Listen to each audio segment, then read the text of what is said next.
Only 100 years ago, there were less than 1,000 bison left in the world, and through ranching efforts, we've brought that number up to approximately 500,000.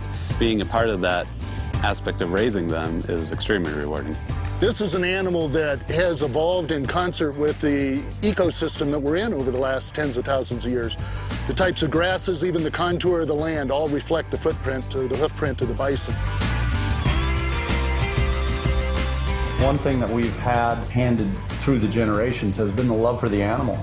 The love for the land and the love for the animal.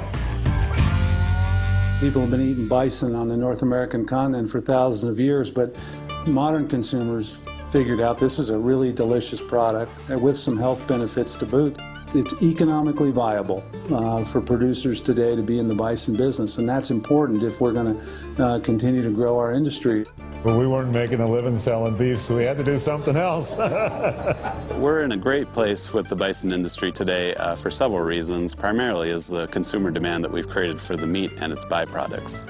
Our marketers, our processors, and our producers who sell direct to the public have all had a hand in creating this great niche market for bison meat and its byproducts. It's exciting because I think there's still a lot of potential, a lot of growth potential out there. Demand went up in the last 10 years to a level that the industry hadn't seen, and it's driven prices up with it. I would go with either the New York strip or the ribeye.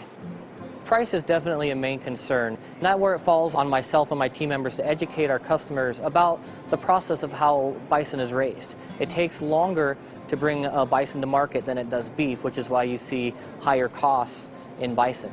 The demand is always growing, especially on the meat side, when customers are really looking for something that's raised with no antibiotics and no hormones. Great, thank you.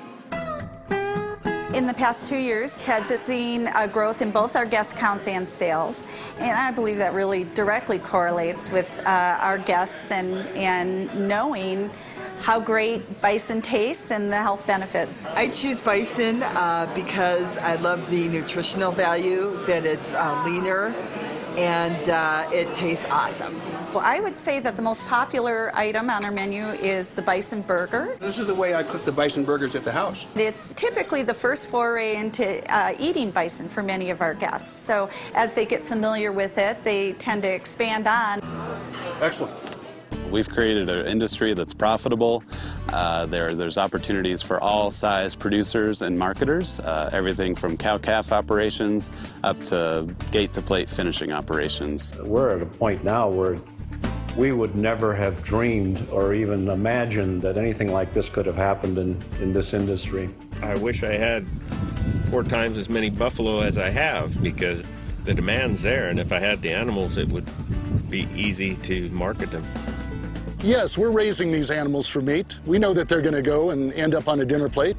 But while they're under our stewardship, we really love these animals. We want to take care of them. And the people that are associated with it get together and talk about what we've learned. Because even though this animal's been around for tens of thousands of years, we're a relatively new business. And so we're all learning, we're sharing, we learn from our mistakes, and we celebrate our successes.